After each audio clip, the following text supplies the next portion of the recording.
Tired of your phone constantly changing words and making you sound funny, or worse, wrong?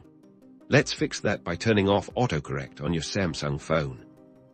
First, unlock your phone and find the Settings app. It usually looks like a gear icon. Tap on it to open.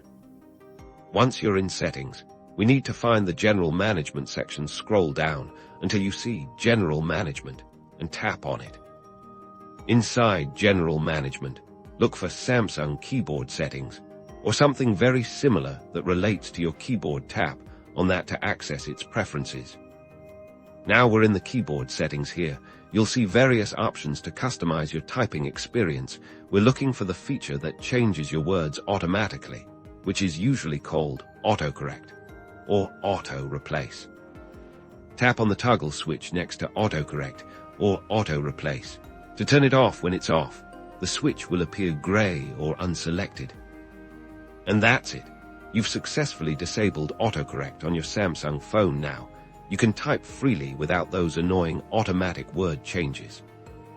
No more embarrassing typos or unintended meanings. Enjoy a smoother, more controlled typing experience.